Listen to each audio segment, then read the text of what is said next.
All right, everybody, welcome to the 2026 Talent Development Summit. This is the Falcon University panel.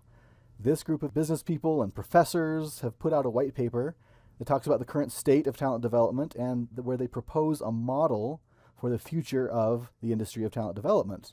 So we are going to have cameo questions coming in from other practitioners and experts, and we're going to see how this group responds to those questions. My question for the panel is, why is talent development such an important conversation to have in 2026? Hi, thank you so much for your question, and for sure a great question to go ahead and start off this summit that we're having. So, with that, I would say AI and technology are changing rapidly throughout the workforce, which are changing jobs, which is making learning essential, but not just learning, but making learning be continuous. So, organizations are facing talent and skill shortages, which are increasing the need for development for employees, specifically within. So we can expect employees to have career growth opportunities, influencing engagement and retention. And with that, leadership and workforce rapidly are critical right now for navigating change and innovation for any future challenges, whether that be short term or long term. And talent development is a strategic investment, I believe, that drives organizational performance, competitiveness, and long term success. So thank you so much for your question. And Kelsey, you make great points there. And I think that we'd be remiss if we didn't mention that post-pandemic, the environments for employees are completely shifting, expectations are shifting, and everybody's kind of the wild, wild west and doing different things. Yeah, and I think a lot of that also goes into whether that be AI, remote, and hybrid, and then especially with the need of being remote or hybrid for so long, and then employees going back into the workforce. So kind of that culture shock that goes along with that as well. So a lot of things to be touched on throughout the white paper as far as AI and technology and everything. My question for the panel is, why does talent development need to change at all? Haven't organizations always done training? Thank you for asking. Training and development are not the same thing, and they often kind of get wrapped up in this big one lump. So it needs to change because it's not effective. And when we think about in the olden days, pre-pandemic or even, in industrial time, right? Like everything was very episodic, right? We were training for like specific things, one and done, or everybody was having these same one or two or three trainings a year. So modern talent development must be continuous. We know this. We'll dig into theory, definitely highlight that in our paper, our white paper. But modern talent development must be sufficient for today's environments, which we know have changed drastically. So no matter what field you're in, how we're managing the environment, the employee expectations, the culture, which you mentioned, everything's changing. So, Yeah. Brandy, I think it's interesting that you mentioned the crossover between the learning part and the talent development part. And I think that maybe the best way to understand that is that the learning part is on a very individual level and it's in the immediate short term, whereas the talent development is broader, the organization looking at its workforce portfolio and looking at the longer view. Would you agree with that?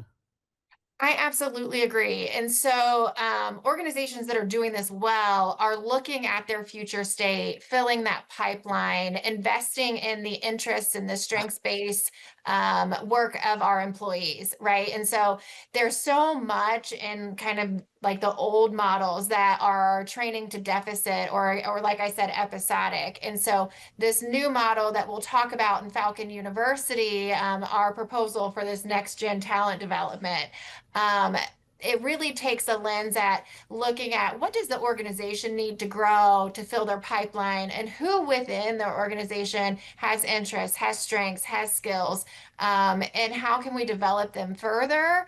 And also just as an organization and a person, like who wants to learn more? What do we need to learn more? So really customizing to the person, but also customizing to what our organizations need so that we have those balanced, healthy, strong, pipelines or benches at the ready.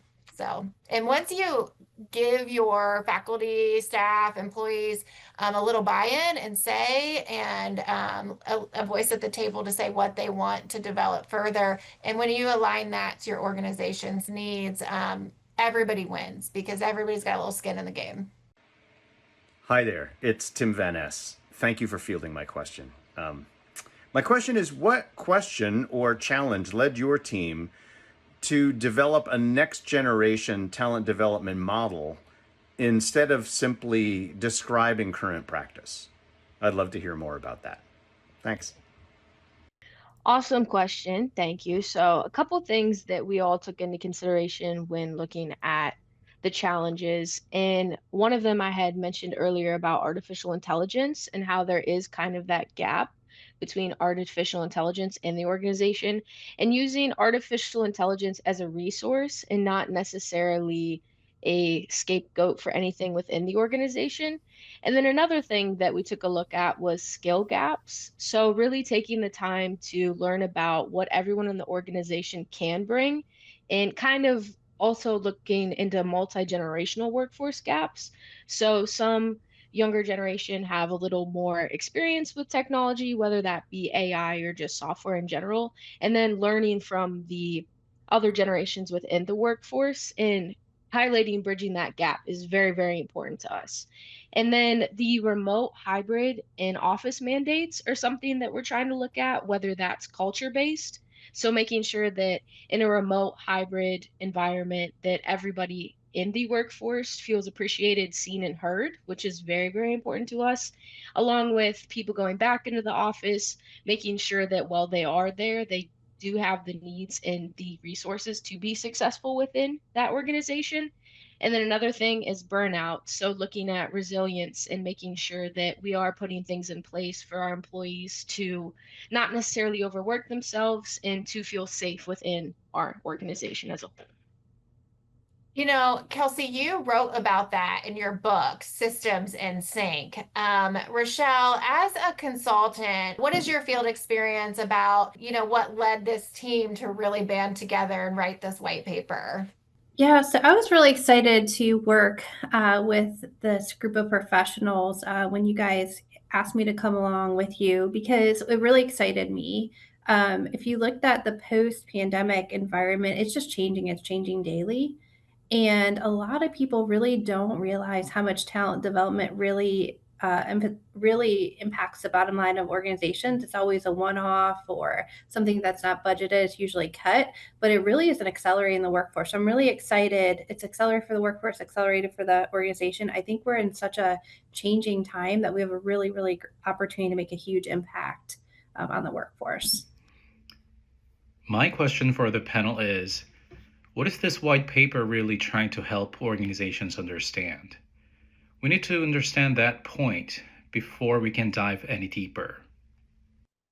So I think there's a chronological component to this where we're aware of the foundational theories and things that have led to the current state of talent development and the way that the paradigms in which we operate when it comes to talent development. One of the things that we did was look at the landscape and what's changed recently, and then how can we move forward from there in the most effective way?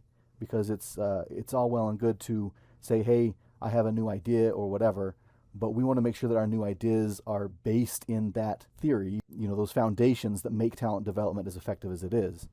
And so one of the things the white paper does is look at what the new developments are and how we can build on that. Yeah, Jake, I couldn't agree more. And I think that we'd be remiss if we didn't call attention to really kind of in this AI world, it can't replace us, right? So really focusing on not just that runaway AI opportunity, but also developing that very human-centered part of leading this type of change in our new environments. So yeah, definitely.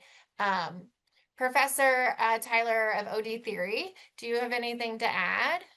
I think from the academia standpoint, when we look at individuals graduating and entering into the workforce, they play a phenomenal part in how businesses actually run.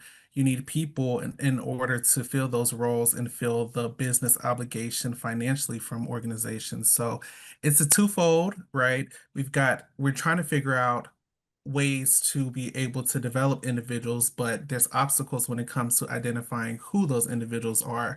Are the individuals that we're developing within organizations high performing individuals? Or is it access for everyone? So within talent development, it really affects the whole system as a whole, and it affects communities, it affects educational institutions, small businesses, large corporations. So it's really important that we, as a team, we've collected some data and some researchable metrics to just be able to help provide some alternative solutions for talent development in the future. Mhm. Brenda, if I can add on, so when we looked at theory, we looked at obstacles and challenges, and then we really aligned and made a framework that's really easy to adapt. It's scalable to many organizations. Often people can just look at their own talent development framework right now and maybe pick a couple of the different pieces of the framework to implement to start. So it's really easy, I think, for organizations to implement. They have a lot of the foundation already built within their system. It's just really making it adaptable to the environment that we're at right now. My question for the panel is, if talent development is becoming more continuous, shared, and embedded in work, what does that mean for how organizations should define success? One of the things that I think we're seeing is, instead of kind of, we were describing the one-off nature of learning earlier, and one of the things that we're seeing is this more holistic approach to things, this much more human-centered approach to things. And it isn't just, hey, what are you and what are you good at, but it's who are you and who are you becoming. And Jake, if I can add on to that, I think also organizations really will see, because it's going to be tied to, a personalized, their career and aspirations instead of in aligned with the organization's aspirations and goals. You're going to see higher engagement. You should see a higher increased employee engagement. You should see retention rates. That's been an issue. We've had a lot of higher turnover rates, so retention's been an issue for organizations. So, and retention is very costly if you have to keep recruiting. So, just align with talent management. They can even see their organizational, their metrics of their organization and their organizational goals. And if, the power of the people, if they're intrinsically motivated, really can impact an organization. And so I think those are some of the key things I would also add in terms of defining success with this new model. My question for the panel is, what are the biggest obstacles preventing organizations from effectively developing talent right now? One of the biggest obstacles, I think I talked about a little bit earlier, is the training and development budgets are usually very small in organizations and usually the first thing to get cut. So often we're seeing budget constraints as a really barrier to development. That's one of the things that we're seeing. We talked about the multi-generation workforce. And so with that brings, in terms of training and development, you have different communication preferences, different experiences. Part of adult learning, which I'm sure Tyler will talk about, people come with experiences. And so the generations have very different experiences that they've had. And that becomes, an obstacle when you're budget constrained, trying to do a one size fit all program, which this is not. And then in addition to just the rate at which technology is changing, by the time we get systems in place to learn automation, it's already moved on. And so we're continually seeing job roles shift. And so we're having to reskill and upskill our employees. So I think those are some of the biggest ones. But Tyler, do you have anything to add? I'm sure you do. With your background. Absolutely. I just wanted to add the focus on identifying and investing primarily in high potential employees within organizations. That's a caution for me.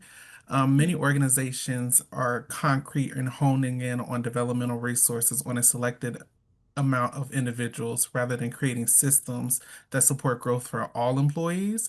This approach can unintentionally restrict organizational learning, reduce employee engagement, and create inequities to access for development opportunities. So oftentimes organizations struggle to build broad talent pipelines necessary to sustain long-term organizational performance and adaptability. So within organizations, as I mentioned before, Organizations must stay competitive and profitable at the end of the day, while also responding to the workforce expectations. And these tensions often lead to resources and attention dedicated to long-term talent development initiatives within workplaces. Hi, my question for the panel is, why do so many organizations say talent development matters, yet still underinvest in or treat it as secondary to intermediate performance demands? Absolutely. Thank you. That is a really good question. Although many organizations acknowledge the importance of talent development, immediate business pressures often take precedence over long-term workforce investments. Leaders are frequently evaluated on short-term performance, indicators such as profitability, productivity, and operational efficiencies. Consequently, developmental initiatives may be viewed as a cost rather than strategic investment, as Rochelle mentioned previously. And then primarily when the return on investment is difficult to measure in the short term, this creates a tendency to prioritize immediate performance outcomes over employee growth and learning.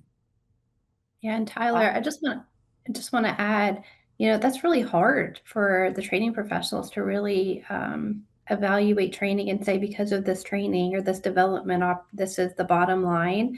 And so I think what's really important about the framework we're talking about is embeds it into the work. So it's not a separate one-off. It's actually part of their daily work that they're doing. And so I'm really optimistic with embedding in the work that organizations will start to see their return on investment without it being something separate. And to Right. continue on within that, I mean, when you've got talent development being viewed as separate from an HR function within organizations rather than a strategic business priority, investments in learning and development just become all the way vulnerable during periods of organizational pressure. Thinking about, as a CEO, everybody in my organization who comes to me with needs from the different divisions, they're always in crisis, right? And I'm always looking at, what funding we have coming in and making sure, that our strategic plan and our goals are sustainable. And everybody's in crisis, everybody needs it, everybody's interests are always the most important. And so as a CEO and as senior leaders in our organizations, really banding together and keeping that commitment and keeping it a core value. And as we grow our organizations to not, like, we cannot sacrifice talent development. And so that's something to think about, is like it is very high pressure and it is very hard at times as leaders in organizations, but really banding together and valuing our most important assets in our organizations. That's our people. So just wanted to kind of plug that in there. Hey, my question's for Tyler. Why do people and systems resist change even when the need seems obvious? What does theory tell us about that? Absolutely. That is a phenomenal question. When it comes to thinking about ODC theories, Lewin's change model comes to mind. Has anybody heard of the model before? Definitely. Okay. Yes. It provides insight into why individuals and organizations often resist developmental change. And according to Lewin's model, organizations exist in a state of equilibrium where driving forces push for change when restraining forces seek to maintain the status quo. When employees may resist developmental initiatives because they are uncertain about new expectations, fear of failure, or perceived change as a threat to established routines and competencies. Similarly, organizational systems may resist change because existing structures, policies, or cultural norms reinforce current behaviors. However, Lewin's model argues that successful change begins with unfreezing the existing assumptions and creating awareness of why change is even necessary. Individuals are more likely to support developmental initiatives when they understand the purpose behind the change and actively participate in the process. This perspective really highlights the importance of communication, engagement, and psychological safety when implementing talent development strategies.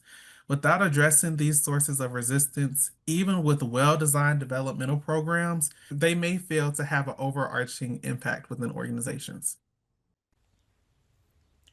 My question for the panel is, what happens when talent development stays fragmented, episodic, or disconnected from strategy? So we talked a little bit about this earlier, right? So when talent development is not aligned with the organizational strategy, it's seen as something extra. So it often becomes not funded. When it's not aligned with work, employees become disengaged, right? And so they lose their ability to adapt. The organization loses their ability to adapt, to be agile. Capabilities, become lost, especially in this environment that we're in.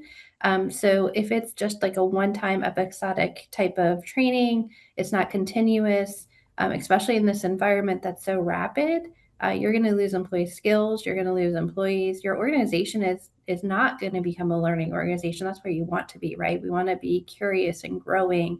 And quite frankly, you're just going to lose the bottom line. And I hate to say this, but organizations will end up going out of business, right? Because they're not keeping up with the trends that they're so fast. Tyler, do you have anything you want to add?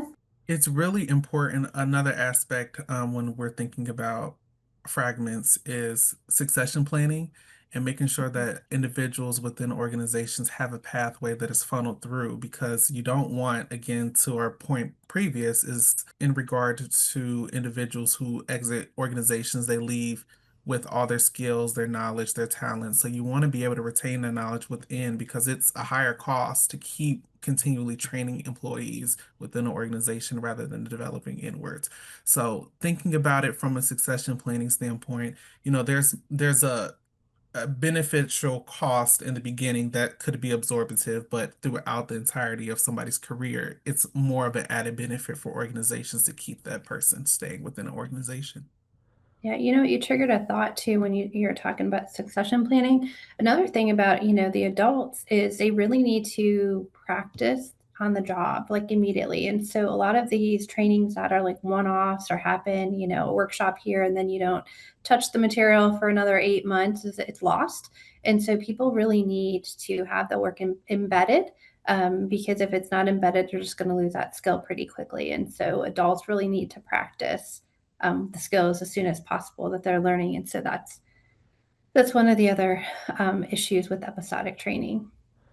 One of the principles that I think we tried to build into Falcon University was creating that link between an employee's development and the overall progress of the corporation, so that they can see how they grow together and they matter together, and that creates that retention and that benefit that we're really looking for. Which theories or OD perspectives were most helpful to rethinking talent development? Sure, that is a phenomenal question. The theory that helped us reshape our approach to talent development was Lewin's change model, and particularly because it provided a framework for understanding how organizations can successfully implement and sustain talent development initiatives. The concepts of unfreezing, changing, refreezing helped illustrate the importance of preparing individuals for change, implementing developmental practices, and embedding those practices within organizations' cultures. The model highlighted the sustainable talent development requires from a both behavioral and systemic change. Additionally, from the Everyone Culture Deliberately Developed Organization book, it provides a perspective that challenges traditional assumptions that talent should primarily be for high-performing employees. The DDO framework emphasizes that employees' growth can become a core organizational capacity when development is integrated into daily work. So this perspective really shifted our team and allowed us to really focus on how isolated training programs to create cultures where learning and feedback are fostered for continued improvement that are embedded within organizations, processes, and relationships. And I think also two theories come up: adult learning theory and experiential learning theory. I mean, really, those two theories really hone in on making sure that we activate prior knowledge from our adults. I try to activate prior knowledge within my classroom because we all bring in those lived experiences. So figuring out the most effective way to make sure that we're engaging different learning from a relative, practical, and connectiveness through all those experiences is really important. Hi, my name is Carter from Cohort 6, and my question for the panel is, how does Falcon University respond directly to the obstacles your team identified earlier? That's a great question, Carter. To answer that, the obstacles we talked about and challenges, the explosion of artificial intelligence and automation, the increasing skill gaps that that's creating in organizations, the 5 generations in the workforce, the workplace arrangements between hybrid, remote, and in-person often mandates, the information overload and burnout, and just quiet quitting are also some of the challenges that we've seen. So our framework addresses all of them. So to do that, our framework has 6 principles, and those are like the guiding philosophy that are directly aligned to all the obstacles and theories and integrates all of that into this new framework. In addition, we have provided how you actually operationalize those principles for organizations, and we give different ways that organizations can customize and adapt and scale. So in terms of the principles, I'll go over them pretty quickly. Remember, this is a philosophy. Learning must be personalized, not standardized. With AI, you can enable personal learning that also can give capacity for your training professionals to deploy their resources more strategic. Development must be continuous. One of the ways that you can do that is through an internal marketplace. We talked about that. Think of it as like a job posting where you use your internal talent can go on special projects, temporary assignments that gets right into the work that they're doing. It's a win-win. It also helps with engagement. The third principle is learning should be embedded in work. We talked about that. And that is also through community practices and cohort programs. Anytime you can put people together and embed them in the work on projects, hackathons, challenges, it's also, once again, a win-win because you're getting employee skills and you're also, tackling problems that your organization, needs to address in order to, increase their bottom line. The fourth principle is that human skills must be developed alongside automation. Oftentimes, those human skills are forgotten, sometimes underinvested, and those are really the crucial ones in this new environment. We really have to focus on the humans side. We talked about support and community, resilience, communication, feedback. I mean, we can go on and on, but those are the type of skills that's really important as we go. And they're very important for adapting to change and navigating change during these uncertain times. I'll tell you, community is super important. The fifth one is well-being must be integrated into development and performance. So often, the bottom line, you got to get those mission outcomes, you got to get the goals. But if you're not well and if you're sick and you don't take time to recover, renew, and you have those built-in practices, you're at some point you're just going to fizzle out, right? You're not coming up as your whole self. We've seen that impacts decision making. It stalls decisions. It really will be detrimental to organization. And then the sixth principle is that development must be inclusive and accessible. So one thing we didn't talk about much here at all was the mentoring and how much important that mentoring and coaching, both of those are really important to, igniting the intrinsic motivation in individuals, also for knowledge transfer across multi-generations, and connecting individuals to their passions and aspirations. And when people are intrinsically motivated, they will perform a lot better. I would say you'd have an increased capacity for your organization. So that was just like a highlight, a real fast about the different principles and how we'd implement those pillars. All right, everybody, this panel has been great. Everybody's been full of energy and insights, and I think that everybody in the audience has been really excited to hear what we have to say. There's more to Falcon University. This was a fairly brief overview, but there's a lot there, and we're really excited about it. So the white paper is available. So we'll have some closing thoughts from each of us. I have a favorite quote from Peter Drucker. The task of leadership is to create an alignment of strengths in a way that make a system's weaknesses irrelevant. Final thoughts for me as a professor, we need to be able to blend the jargon from academia to the professional space. So that way, when they're done at FU, they're able to transition successfully. But then that next part of the successful transitional period is making sure that organizations create sustainable pathways for individuals to stay, to avoid the burnout. At the end of the day, the root of every organization, there's one thing in common, and that is humans. A person-centered approach emphasizes the important role and responsibility that individuals will play. And so really focusing on people as the center and evolving around the people within the organization. I think AI is here to stay. It's the, the next thing in technology, and who knows what's coming after AI. In these turbulent times, having community is also extremely important in navigating what's to come.